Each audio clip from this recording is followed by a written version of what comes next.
Hey, what's going on, guys? It's What here again, and I got my friend with me here. I got Tim on my show. How you doing today, Tim? I'm doing good. I'm glad someone actually called me a friend. I'm wearing the black today because I felt that more what the Desperado should wear on the YouTube channel for the New York Football Giants. Can I do one thing? Jeez, go for it. Can I do one thing? Hello, everyone. This is Tim with Online Big Blue, bringing you the best in New York Giants sports talk and entertainment with the hit squad. And if you're going to copy my intro, you make sure you do it right. Thank you. Exactly. You know what? Thank you. I like it. That's a great way for an intro. How you doing today, buddy? I'm doing good. How are you doing? I can't complain. Just trying to do what we can. I hope you and yours are being safe during these times, man. We're trying. Hope the same on your end.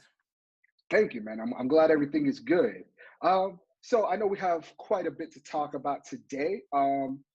We can definitely start one way, but I wanted to get your thoughts quickly, just because I know that it's been a little bit of a conversation today.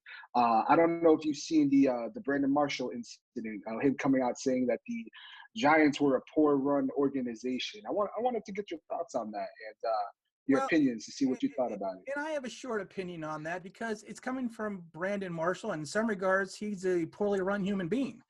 I mean, Brandon has had his own issues going back to his days at UCF, going back to his days, with the Broncos. I mean, a lot of times everyone has an opinion. Everyone's entitled to an opinion and everyone can give their opinion. But when you have more issues than an organization that's been around since the 20s and has won multiple championships and is kind of going through a lull, it's easy to kick a dog when he's down. I mean, we sucked in the 70s from 70 to 79 until Ray Perkins took over. But you know what? Every team has cycles. You have your ups, you have your downs. It just, like I said, to me, Brandon Marshall is just trying to get his name back in the paper. I've saw some of the YouTube videos. I never watch them, but I see the thumbnails because of the fact it's like, I'm not going to waste my time on a player that barely had a cup of coffee here with the Giants. Very true. Very true. I mean, I agree with you. I mean, for me, it was, I understood that, we haven't been a good team for a little bit, for the better half of the decade. We haven't been. Yeah, a little bit. But, he had such a small stint with us. He had one good season with the Jets, with the Broncos, but for me, it was very out of line. I get you want to get your name out there. I read that he threw Chicago and Pittsburgh in there as well, and you can make the argument that with everything that Pittsburgh itself has been through, just in last year in general, and how they handled everything. Oh yeah. You can't even put them in that conversation. Like you said, every team has a lull in Right. there. It happens. And unfortunately, he came in during a time where I remember that year when we signed him. A lot of people thought we were going to make it deep into the playoffs, coming off an 11-5 season. Fortunately, that didn't happen. We were plagued by injuries, bad coaching. But for me, it was Brandon really shouldn't be talking. I get it. You're not in the NFL anymore. I mean, but he's had some hot takes recently that it's just I don't even pay attention to it. Well, I really don't. It's honestly it's a car wreck, taking a look at a train wreck and commenting on it. Because the Giants have been a train wreck for a better part of 7 of the last 8 years. Well, we're turning the ship around. I mean, back in the 70s, which like I said, you're not even close to old enough to remember. We had 3 head coaches. We had Alex Webster, John McVay, and Armsberger, and we sucked. And we heard the same thing that you heard now with Shermer, McAdoo, and now Judge. Oh, this is going to be the greatest coaches that are going to come in. Oh, we're going to revamp the system. And every year was something different until in 79 when they hired Ray Perkins, who then went on to coach Alabama. And he finally turned the ship around and got us back into the playoffs in 81, had a good season in 82 before he left for Alabama in 83 and Parcells took over. But it's the same situation. Teams go through their highs, they go through their lows. And when you have 4 Super Bowls and you get 4 of these, Brandon Marshall's got he's got no place to talk. And like I said, and to your point, keeping your name in the paper, having hot takes, it just is what it is. And like I said, I didn't even watch it. I didn't even really read about it. You actually were the first person. You mentioned it, and I said, well, I saw the thumbnails, but like I said, Brandon Marshall is just Brandon Marshall. Absolutely. And it's, for me, it's like, you haven't even had a sniff in the playoffs. I don't want to hear you talk about what a great organization is. And what really got to me was he named that the Jets were a good organization. And that's when I knew, you know what, nah, this man crazy. Well, let's see. The Jets won last Super Bowls in what, 69. So yeah, I mean, that's they're pretty good. they're a pretty good organization when when your best quarterback recently has been like Chad Pennington. Yeah, I mean, you're pretty. I mean, you got the butt fumble. I mean, come on. You got that. I mean, your Who quarterback doesn't got love mono. Mark Sanchez? Like, I mean, my God. I mean, but hey, yeah, whatever. I mean, it is what it is. It's like I said, I have no additional comment or anything that may be nice to say. So, like my mother always said, if you don't have anything nice to say, wait till the person turns around and say it behind their back. So I'm not even going to say. I like that. It's the first time I've heard that. I like that. Well, thank you. So, the schedule came out yesterday. I Yes. know that you and I kind of have, similar thoughts of how this upcoming season can go. We could call it optimism. But I definitely do think that, we could take a big step forward this year compared to how we've been the last couple years. But, I wanted to, just briefly go over the schedule. Sure. I know that for us as fans, the last 5 out of the 6 years, we've been used to playing Dallas in Dallas. Yes. Except for the one year we played Jacksonville at MetLife. But this year we play the Steelers at home. Which it's a Monday night game. I know historically we don't do too well in Monday night or Thursday night games. So I wanted Sunday night games, Monday night games, Wednesday night games, Thursday night games. No, historically we have not been doing well lately on any day. Sometimes Sunday morning games. Sunday morning, I think we're 0-0 Sunday mornings. No, didn't we lose in London? No, I think we won in London. We did when we played the Rams. Yes. So I'm looking at the schedule here, week 1, and I just kind of wanted to go over it with you. Sure. And get your thoughts on it and what you're thinking. Because we knew of the teams that we were playing. We just didn't have the dates. Home and away, we just didn't know the schedule. Right. Of it. Yes, and I wanted to just kind of go through it and see what you're thinking here. Sure. So week 1, like I said, we have the Steelers at MetLife. Week 2, we go to Chicago. That's an away game. Week 3, we got San Francisco at home. Week 4, we have the Rams. If you guys saw my last video, I know I had a couple of you coming at me that I said the LA Chargers, and I was naming the LA Chargers whole team. Leave me alone. I'm going to figure it out. It's not, that video's not even there anymore. One of you guys took it down. But we got the LA Rams away, and then we play Dallas week 5, which I actually like that for once. We play a divisional opponent, but I don't know if you caught on to this, but from week 5 to week 10, we have 3 divisional opponents. Minus week 8 with the Bucks. So I guess we can. Well, actually, we have 1, 2, 3, 4, 5 divisional opponents from October 11th to November 15th, not counting the November 2nd game in Tampa, or home in Tampa. I should say. Yes, and that I got my own thoughts on that we could touch on too. That's a make or break part of the schedule, to be honest. Absolutely. And like I said, I had us predicted at 9-7. Mm-hmm. But looking at the schedule, my 9-7 in some ways is kind of wavering, because I still think, because I called the Steeler game a trap game back in my last video when I had them listed at 8-8. And then I switched it to 9-7, and I still think it's a trap game, even though it's the first game of the season, because to your point, we haven't played well. It's always been against Dallas, but we have not played well on opening night. I mean, it's just a fact.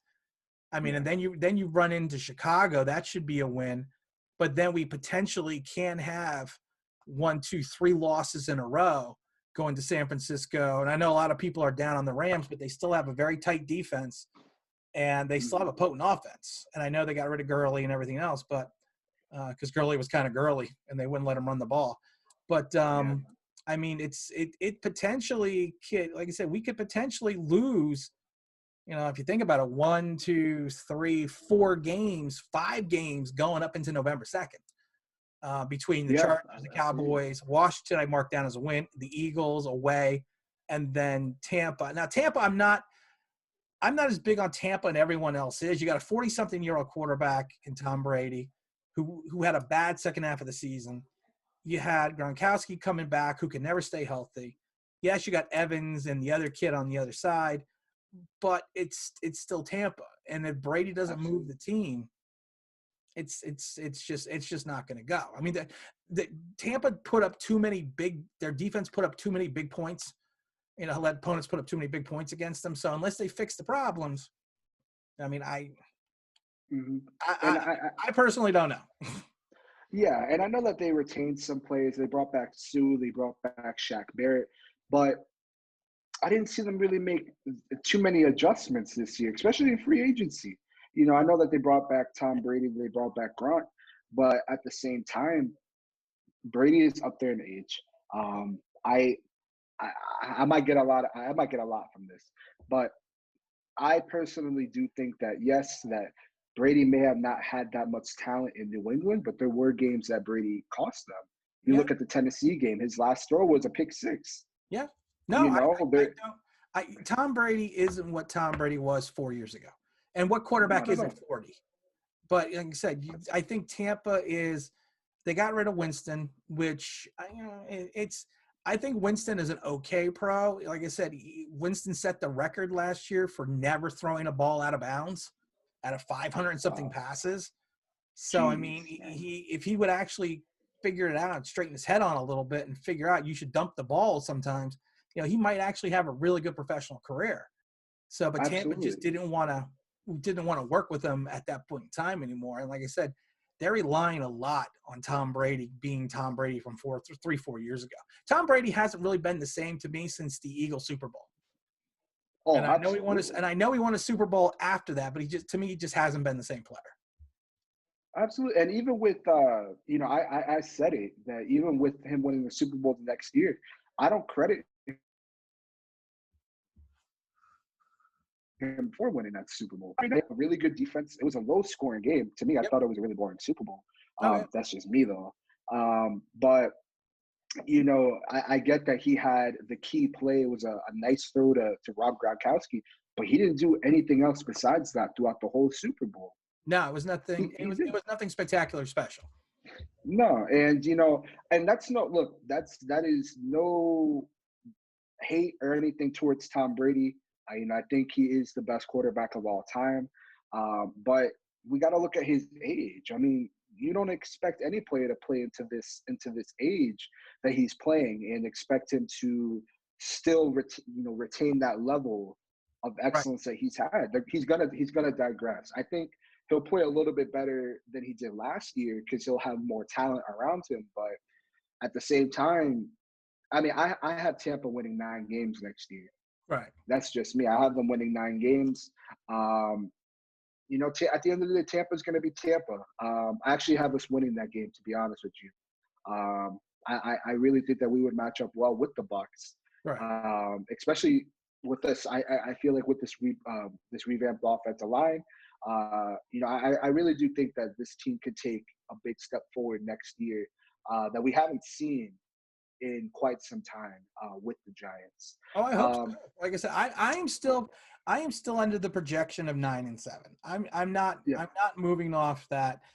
I'm not moving above that though. I could see 9-7 or 8 with the way the schedule is laid out, because then you're also taking a look at the last 3 games of the season, the last 5 games of the season away at Seattle.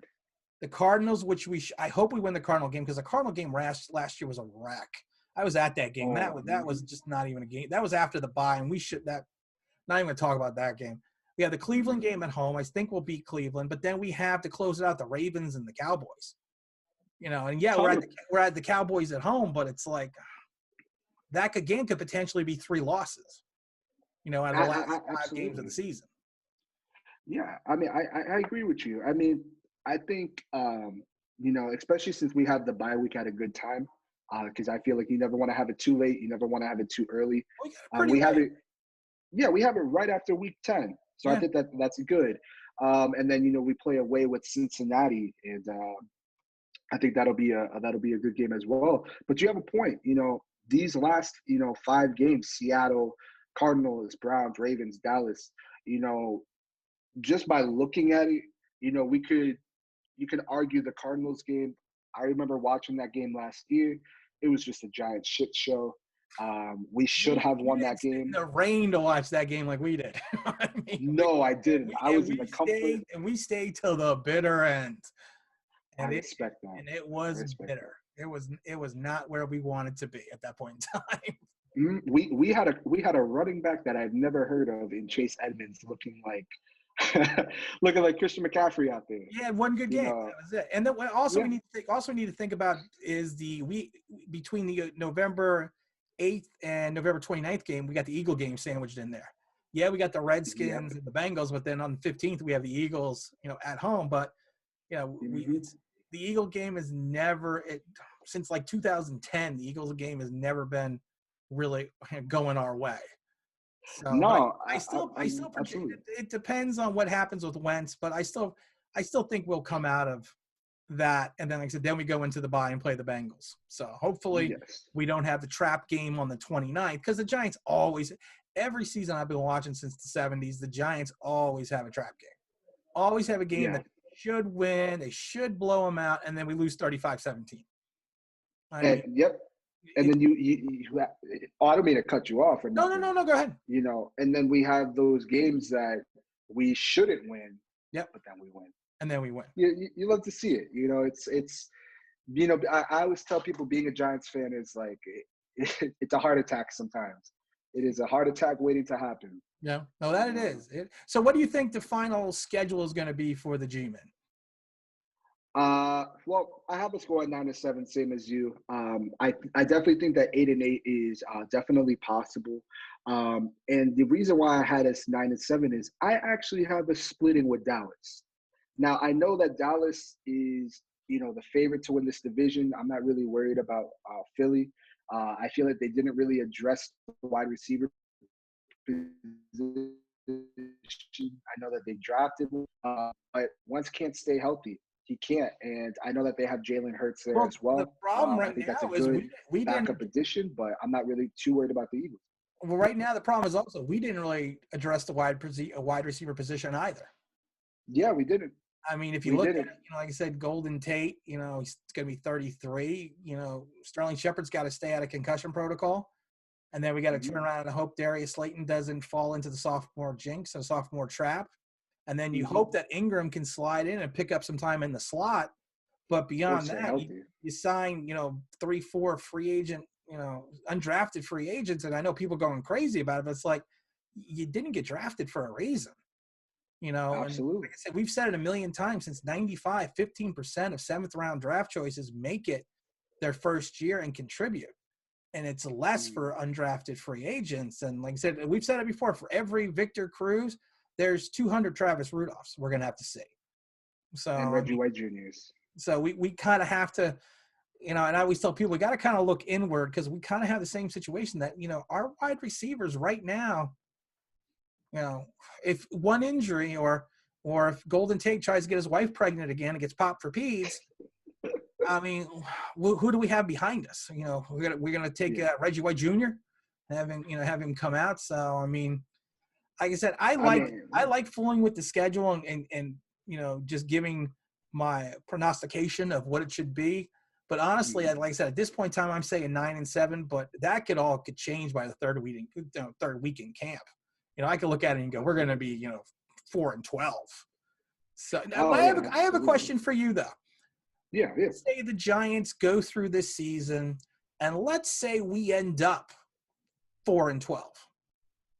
Mm. What are you then thinking, or what are you thinking the thought process is for Mr. Judge and Mr. Gettleman?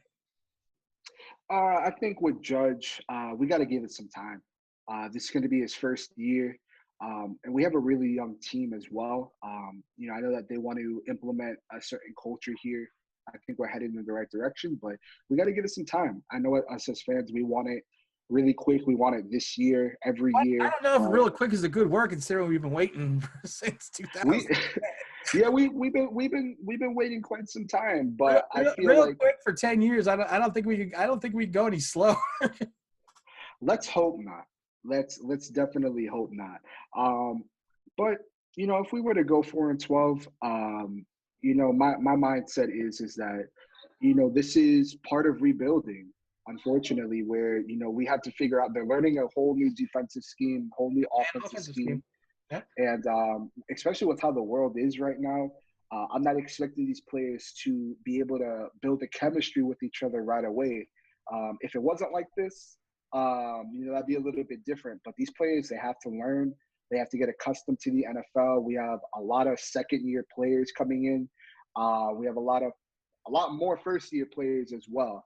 Yep. And we can hope that our third-year players play really good. But I think that we just have to be patient. I wouldn't fire personally. I wouldn't fire Gettleman after this year. I would just give him maybe one more year, just so that he can finish what he's doing. Because you don't, in my opinion, you just don't hire a new coach and put your general manager on the hot seat that same year. If you're gonna do it for me, I would wait until the second year of that coach, Right. being in there. That's just me. We would pull a But Shermer and get rid of him after season. absolutely. And you know what? If we were to go 4-12, maybe we can use that pick on a defensive end or on the edge. Hopefully, Wait, a we could do that. defensive end? That's crazy talk.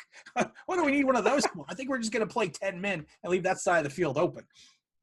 Yeah, no. You know what? If anything, we could draft another cornerback, or if anything, you know what? Because Dexter Lawrence most likely won't be on the team next year. We can go get ourselves another defensive tackle. Yeah, why not? I mean, I wouldn't be surprised. I mean, when I was seeing that, what's his name? The guy from Auburn, Derek Brown.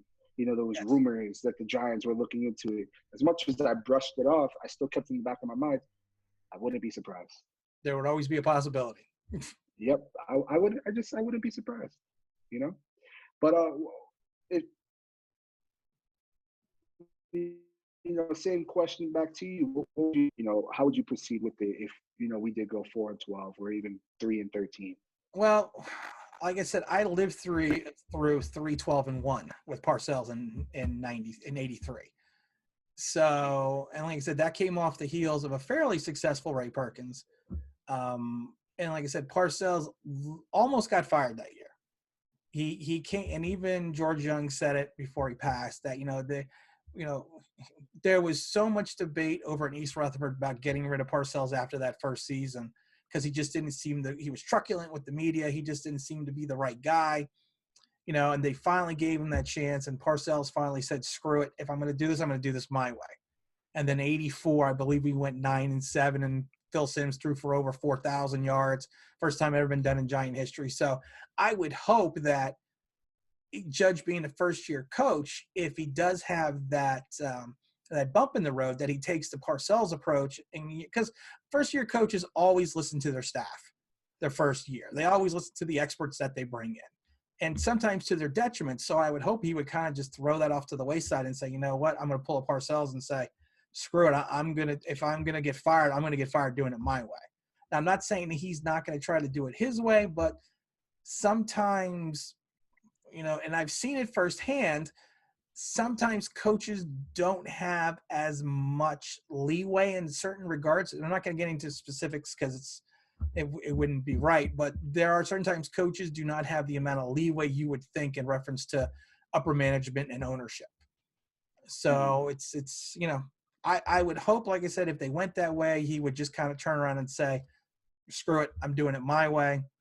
And this is the way, if I get fired, I'm going to go out guns ablazing and do everything that I want to do. And hopefully it turns into a Parcells situation and, wind up with 2 Super Bowl rings. Yeah, or even more. Even Yeah, more. I'll take 2. We I'll can be hope. happy with 2. I'll be happy with one. Yeah, so would I. I- and I don't think, with us saying, 9-7 or even 8-8, we as fans can't complain about that. Look at what we've been dealing with Honestly, the last 3 years. I think you could take the division at 8-8 too. You Yeah, know, I don't think that's far fetched at all. I'm You not know, saying it in a bad way that they could go 8-8. I remember years ago when the Colts won, snuck into the playoffs at 7-9. And I think they won 2 games in the playoffs before they lost. So you never know. It's the same thing with years ago with Seattle Seahawks. I think they had a losing record when they got into the playoffs. But when the first year they had not Marshall Falk, Marshawn Lynch. So yeah. he ran roughshod in that playoff game. So I mean, like I said, 8-8, 7-9 in this league now, you never know. And like I said, I'm not saying it as a bad way. No, absolutely not. No, and I listen. I'd be happy with 7-9 or 9-7. You know, Either I way, it's a that's big improvement. I was just about to say that. Either way, it shows us that we're headed in the right direction.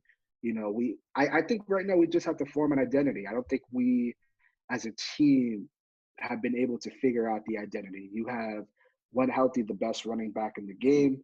I think Daniel Jones is very promising. I think that he could be that franchise guy. I think we'll see that this year. But, I think we just got to run the ball. I think that would be, that's, what we have to be, a run That first would offense. behoove us if we did that. Yes.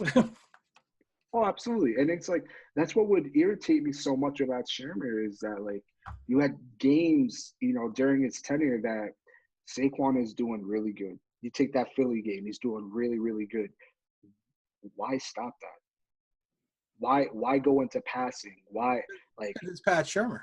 That's why yeah, Pat Shermer's right. That's just no longer that's head what I chalked coach. it up as. Yep, exactly. I just chalked it up as that, and it's I hope that Judge realizes the talent that he does have, especially on the offensive side. Which the argument can be made, may not be much, but I don't think that we have the worst roster in the NFL. Yep. I No, don't, and I think if it's coached right, we can really make a mark in this league, especially in this division, which, to be honest with you, is fairly weak. yeah. It's fairly weak. Like I said, 8-8. Even with You could wrap it up with that. yeah, and you know what? Even if you don't make the playoffs in 8-8, that's just an indicator to us as fans that we're headed in the right direction. Yep. I think that's what we need. We're in a year of a rebuild. Rebuilds take time, and unfortunately, almost every team got to go through it, and feels like we've been going through it for so long, but it's really been 2 years. So you got to take what you We get can. greedy. We get greedy sometimes as fans. I mean, can you blame us though? No, I never play. Like I said, I go to almost every single home game, and a lot of times to the Philly game and to the Washington game. So I mean, it's I'm always, like I said, I'm always a lot of people say I'm not, but I'm always the optimist. I'm always I didn't believe last year when people were like, well, if we win this game and we do this, we're going to make the playoffs. I'm like, no, I said I'd still be happy if we won 3 games. Yeah. And we should never, and technically we should never have won the Tampa game. I mean, the guy misses Last the year, field goal. yeah. I mean, that's just, but sometimes you win games you're not supposed to win. Like you were saying, sometimes you win the games that that you should win, but it's, I don't know. But We like should have won the Jets game. we should have, but as a fan, like I said, yeah, I always go in with guarded optimism, and I always hope that, this year has got to be better than the last. Yeah, absolutely. And that's all we can hope for. I hope that the season starts off right. I saw something that Art Stapleton was saying that, I had to laugh at it. Even though, week 1 is, the Steelers game, if we were to expect that the season gets pushed back, I wouldn't be surprised if it starts by week 5 and Yeah, we're starting again in it's Dallas. a possibility, and I think it's interesting though. A friend of mine in Miami sent me an article from the Sun Sentinel saying that the Dolphins, which actually I thought was a pretty interesting, actually came up with a way to open their home game by taking their 54,000 seat stadium and just allowing 16,000 people in. And they were going to set up this in certain ways in the stands. And actually, when people leave, they were basically going to leave by aisle like a church. Yep.